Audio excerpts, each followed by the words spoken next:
Week 2 of high school sports is in the books, and it's getting intense. Local powerhouses square off on the football field and the volleyball court.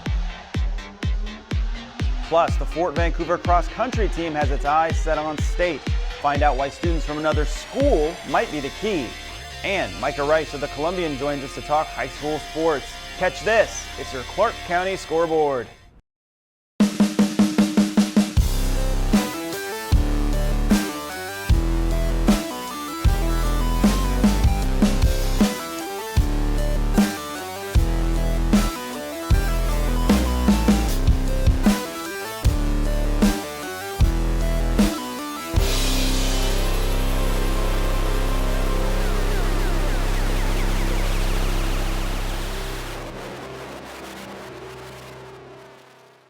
Hello and welcome to Clark County Scoreboard. I'm Nick Bowl. After 2 weeks of high school sports, we're starting to get a sense of who is going to be in the hunt for state this year. And two of the most promising football teams went at it at McKenzie Stadium. Craig Burnback joins us now with highlights from Mountain View versus Union. Craig? Thanks, Nick. Great to be back for week 2 of the Clark County Scoreboard. And let's be honest, one of the reasons we're doing this show is to showcase some of the great local rivalries we have here in Clark County.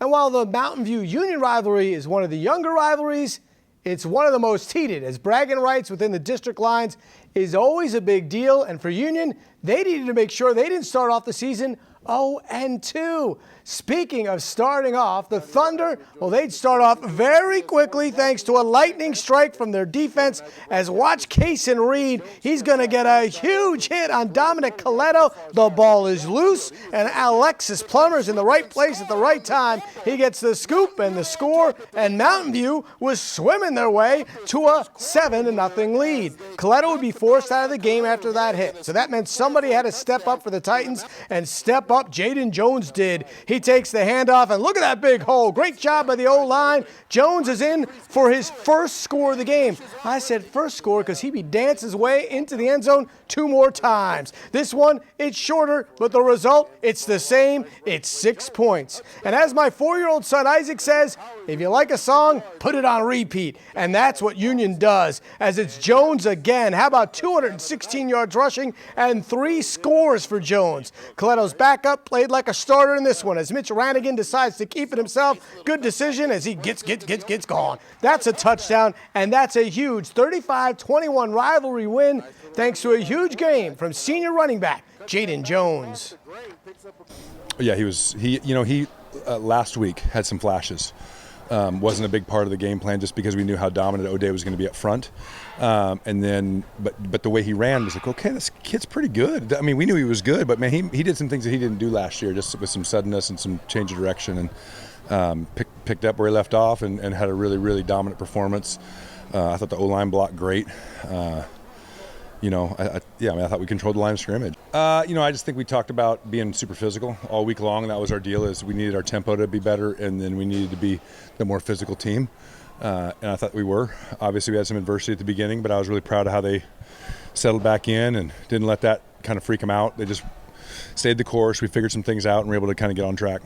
Now, over at Evergreen High School, head football coach and athletics director Christian Swain is working hard to build up a positive culture throughout the athletics department. He's organized events like the first ever Fall Sports Media Day, which, by the way, was a huge hit. But the fastest way to build a positive culture is to win games. And that's exactly what Swain's football team has done so far this season, as a home win over Washougal puts Evergreen High at 2-0. Again, not a mistake-free game maybe for Evergreen, but a positive one nevertheless. They're going to get a little help early as Washougal looks primed to take the first lead of the game when we got ourselves a fumble, and we got big number 44, David Kalia. He comes up with it. Evergreen's headed the other way. But we stayed scoreless. Did I say scoreless? Well, Kyle Norton says scoreless, not anymore. As he breaks outside and sprints in from 33 yards out, the senior captain had himself a day. 2 touchdowns and 187 yards rushing. The 7-0 score is going to hold up all the way into the fourth quarter when the Plainsmen start scoring. After a short Norton touchdown run, Jaden Crace throws a short pass to Jonathan Landry, who turns it into a long gainer. Look at this. He's going to break some hearts, break some ankles, break off a little something, something. That's a 44-yard touchdown, and Evergreen was cruising. To cap off the scoring, it's Royal Wilson looking like a king, as he will not be denied. He rumbles in from the 7, and Evergreen downs Washougal 27-6. For Coach Swain, it's another step in the right direction. I thought we ran the ball really well. I thought we ate up a lot of clock and went on some long drives, and I thought defensively we did a fantastic job really in every aspect of the game. I thought we were physical and really dominated the game up front. It's kind of frustrating because we had some of the same errors this week. We were a little bit sloppy, had some turnovers and some penalties that killed us tonight. But the physicality is something we've really stressed in the offseason, the weight room and everything we've done there. So I'm pretty happy with that part of it. Just continue to work on our fundamentals, making sure that we're keeping our hands inside, not getting holding penalties and killing drives. And they're doing a great job. It's a fabulous group of kids. They're great kids. They're respectful. They're hard workers. So I'm confident that the things that we need to clean up will get cleaned up. Now, while Evergreen's going to play on the road next week at WF West High School in Chehalis, Mountain View and Union are back at Mackenzie Stadium on Friday. The Thunder is going to host Wenatchee, and the Titans are going to take on Heritage. And I've got great news for you. EPS Sports is going to broadcast both of those games on Friday night. You can see them on Comcast Channel 328, or they're always on Evergreen Public Schools YouTube channel. And of course, we'll have the highlights for you right here next week on the Clark County Scoreboard. Until then, from the EPS studios, I'm Craig Birnbach. I'll send it back to you now, Nick, at VPS. Thanks, Craig. What a fun Friday at Mackenzie. Now let's head over to Doc Harris Stadium, where Camas hosted Clackamas High School. Camas came into the night looking to get their first win after a narrow loss to Central Catholic last week.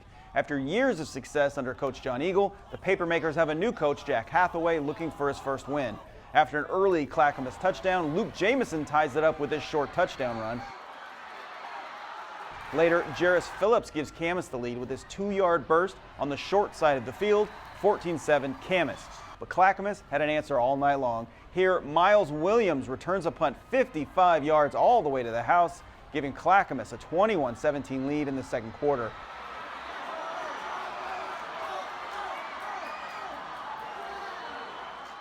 But some crafty running by Jamison here gives the third quarter lead to Camas, 27-24, his second touchdown of the night. But the Cavaliers keep coming. What a catch here by Williams.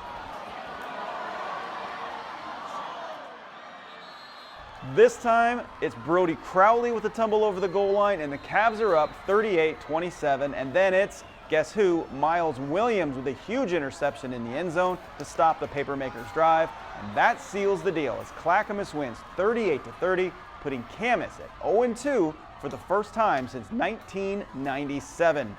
Next, let's head up to Battleground, where the Tigers hosted Skyview for a 4A Greater St. Helens League matchup. Skyview jumped out early on this 7-yard Jaden Knapp run. The Sunset score puts Skyview up 7-0, and Knapp is not done. After a Battleground turnover, Knapp brings it home from the 1-yard line to make it 14-0 Skyview. Fast forward to the second quarter, Skyview up 30-0 when Jalen Salavea lives out every big guy's dream.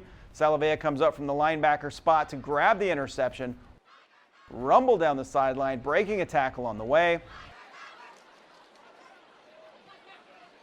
And there's the 6 points. Skyview quarterback Nico Areola had it going all night long. This 7-yard pass to Tanner Beeman was his second touchdown toss of the night, 44-0 at the half. Battleground scores late with Cassius Davis tossing to Cameron Spencer on a nice shoestring grab. But this one is all Skyview. They cruise to 2-0 on the season, 51-6. Heritage hosting WF West. The Timberwolves down 22-0 when Khalil Osborne finds LaDamian McCourt on the pass from 10 out. That's as good as it gets for Heritage, though. Gage Brumfield hauls in the high-arching pass from Logan Moore for a WF West touchdown, and then Jacob Fuller does his thing, scoring back-to-back touchdowns in the third quarter. WF West cruises 48-7 as Heritage falls to 0-2 on the season. Let's head north, where the Columbia River Rapids visited Bremerton for a non-league game. This was Bremerton's first game of the year. Columbia River lost to Skyview last week. Bremerton gets things going early after fielding the opening kick. Jaden Kenga breaks a tackle, breaks another, and rumbles all the way to the River 5-yard line before getting tossed out of bounds. Just one play later, it's Kenga again, scoring on the end-around sweep. Bremerton goes up 6-0, but Columbia River has the answer. The play action freezes the end here, and Adam Watts finds the other Adam, tight end Adam Herena, and this game is all knotted up at 6. But that would end the scoring for Columbia River for the night. In the second quarter, Junior Aquino takes the handoff and runs for the pylon. That would put Bremerton up, and they hold on to win 21-6. Columbia River falls to 0-2 on the season with league play still ahead. When Union plays Skyview in any sport, it's a big deal. And when the Titans are in the storm cellar, let's just say the crowd gets excited. It was an early 4A Greater St. Helens League volleyball matchup, and boy was it loud. Makes sense as the Storm gave the fans something to cheer about. Skyview gets it going early, jumping out to a big lead on the shoulders of Tyra Schaub. She had 21 kills and 13 digs in the match, and her huge spikes got her team pumped up. Schaub, the Gonzaga commit, set the tone and Skyview cruised. It took the first set 25-10, and things didn't get much better for Union from there. The Storm took set number 2 25-14 and set 3 25-15, making their case as a frontrunner for the 4A Greater St. Helens League. Here's another great rivalry, this time in girls soccer, Battleground in Prairie. The Tigers get things going first at the 24-minute mark. Haley Colombo boots it home. You can see here on the slow-mo replay how she squeezes through traffic to boot it home. But Prairie has the equalizer just 5 minutes later. From long range, this one finds the back of the net. That's more than 20 yards out, and that's a 1-1 match. The score would stay that way all the way into overtime when Prairie would strike again from deep. The long pass leads to an open kick, and again it finds the back of the net. Prairie wins the rivalry game 2-1. The girls soccer team at Fort Vancouver is looking much improved this year. In this matchup against Kingsway, the Trapper scored early on a corner kick. You can see the ball in the upper right-hand corner of your screen. After the corner, a Trapper hits that ball high into the air over the hands of the goalie, and that's the difference in the match. Trappers win 1-0. On to cross country and the first big race of the year. Hudson's Bay High School hosted the 60th annual Steve Moss Runnery with teams from all over Southwest Washington and the Portland metro area. 99 boys and 83 girls competed at the varsity level. Columbia River senior Daniel Barno won the boys division with a time of 15 minutes and 48 seconds. Washougal's L. Thomas won the girls race with a time of 19:08. River also won the boys team title, followed by Valley Catholic of Beaverton and Skyview. The Storm won the girls title, followed by La Center and Union. The Fort Vancouver girls team finished 5th at the Runnery and start the season ranked 7th in state. The reason for their success? Culture, commitment, and a little bit of help from Vancouver School of Arts and Academics. At the first race of the year, the Fort Vancouver girls cross country team is feeling optimistic. I mean, we don't want to say we're guaranteeing state, but it's pretty much set. We feel like we're potentially the best team the school's ever had. Hubris? Maybe. But that confidence comes on the heels of a season where Fort qualified for state, even though COVID canceled the state competition. All 7 of its top runners from last season returned. Fort also has some new faces this year, a group of students from Vancouver School of Arts and Academics. How did it come to be that you had this many VSAA students on your team? So 2 years ago, one of the kids we've known, Danny Buttrell, was in middle school. She's running for McLaughlin. Her mom called me and said, hey, she's got bad news. Danny just got into VSAA. She's not going to be able to run with you guys anymore. She's not going to go to Fort for the language program that she was in. And I said, well, it's not actually that bad of news. VSAA students are allowed to pick the school as long as they're going into their 9th grade year, pick the school that they're going to play sports at. After Danny came another VSAA student, then another, and another. It is a little unusual to do sports. There are certainly kids that do sports, but it's not the majority of the kids. VSAA gets out later than most schools, so those students get a separate practice. But students from both schools run together whenever they can. Yeah, we just all get along really well. We're a really close team, and just practicing through the summer really helped us to, almost every day.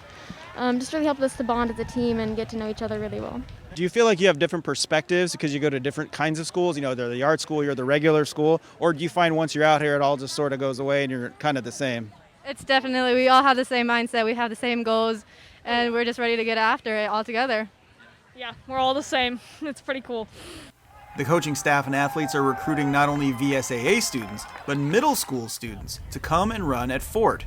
I've been doing cross country since I was in the 6th grade, and Fraser kind of got me when I was really young and stupid, so I kind of got in pretty easy. The appeal is not really winning.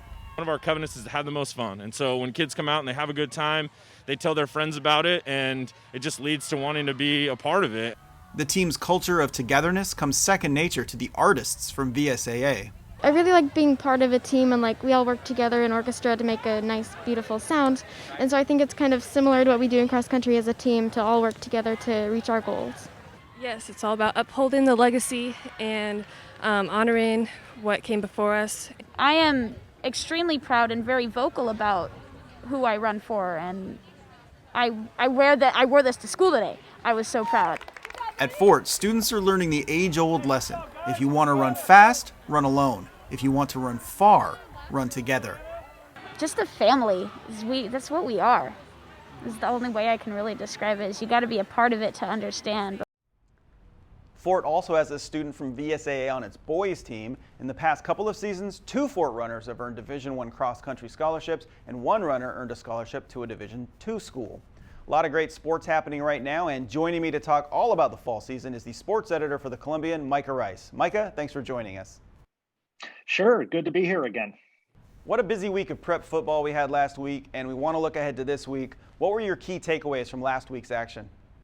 Well, I think the focus deservedly should go to some of the teams that are off to great 2-0 starts. Chief among them, in my book, is Evergreen. Evergreen came through with a resounding win over Washougal, winning 27-6. They closed strong with 3 touchdowns in the fourth quarter, and the Plainsmen are off to a 2-0 start.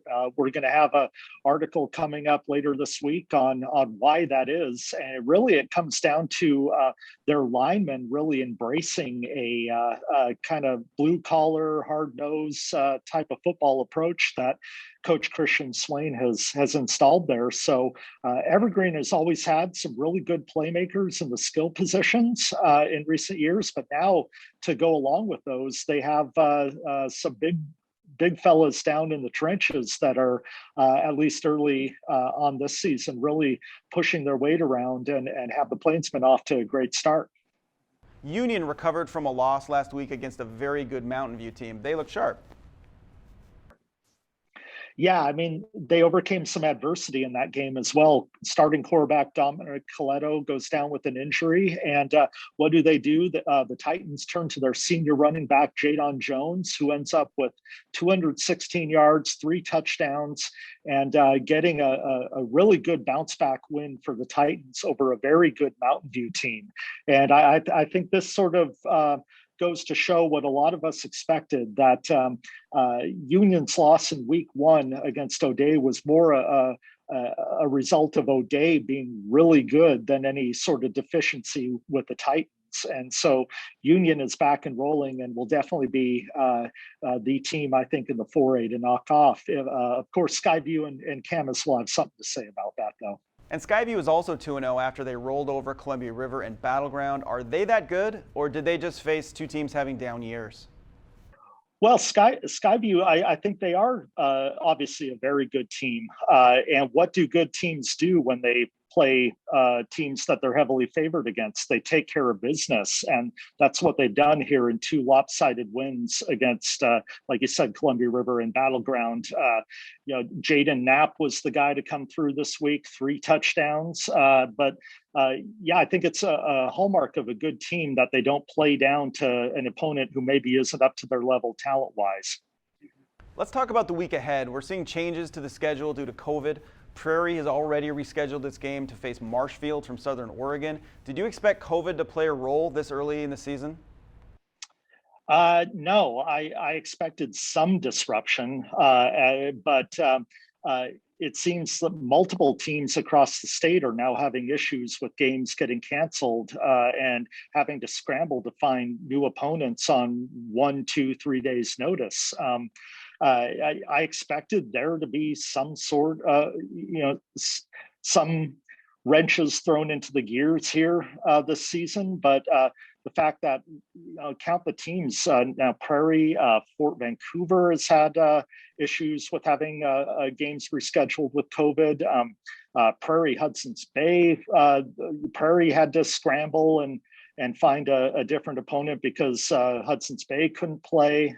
Kelso is currently looking for an opponent this week because their opponent had to cancel. And so it's been surprising to me how quickly these disruptions have arose. And I'm hoping that the trend of this happening can reverse itself, because that's obviously a stressful situation when you don't know your opponent or 4 days out from a possible game day. And mostly after everything that we went through last year, we just want to see games getting played. Of course, we want to see people staying safe, and that's number one priority. But as we're really hoping for as close to a normal football season as we can get. But obviously, the signs here after week 2 are that there's going to be plenty of disruption COVID-wise throughout the year. Let's talk about this Friday. Which games should we keep our eyes on? Oh, you have a huge 2A GSHL showdown in Hawkinson and Ridgefield. These are the two teams that were picked to vie for the league title. Obviously, they were the teams that clashed in the last week of the abbreviated season this spring, with Hawkinson winning their 7th consecutive league title very narrowly over a tough Spudders team. Well, right now we're going to know right away in the first round of 2A GSHL games who the team to beat is for the rest of the season. Earlier in the show, we saw highlights of Tyra Schaub of Skyview doing her thing against Union. Micah, you have an article coming up on her? Yeah, she's one of the top players to look at as far as the top talent in Southwest Washington volleyball. Obviously, a senior leader for the Storm, committed to Gonzaga. She's one of the top hitters in the area.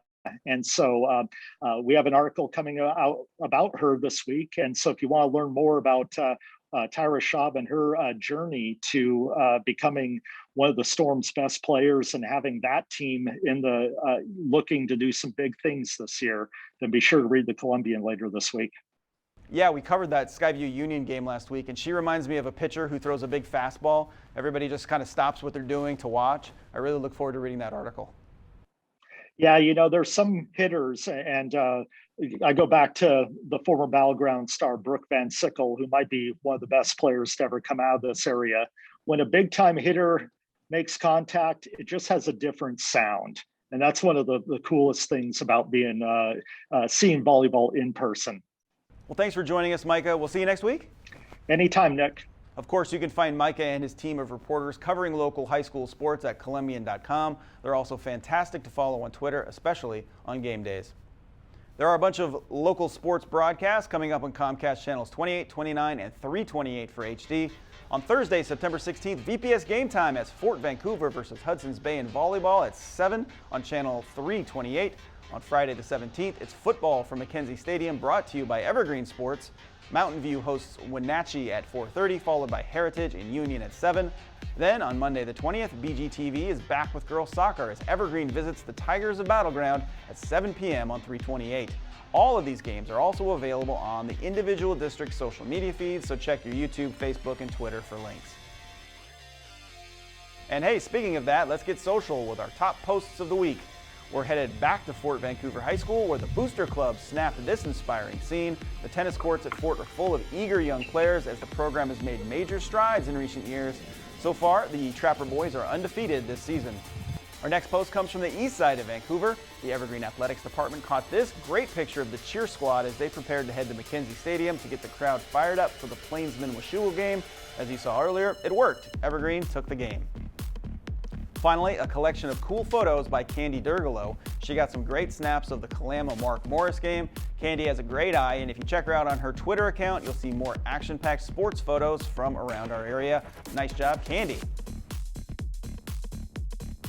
And to end the show, here's our play of the week. We head back out to Mackenzie Stadium, where Mountain View's Kason Reed pops the ball loose from Union quarterback Dominic Coletto, and Alexis Plummer scoops it and scores it. A lineman or linebacker scoring a touchdown is always a contender for top play. And do you think Alexis was happy at the end of this? The celebration alone is worthy of play of the week status. Union got the last laugh winning the game, but Kason Reed, Alexis Plummer, you get our play of the week. And that's it for us. We'll be back next week with more highlights and interviews. If you like the show, make sure you share it on social media. I'm Nick Bull, and we'll see you next week.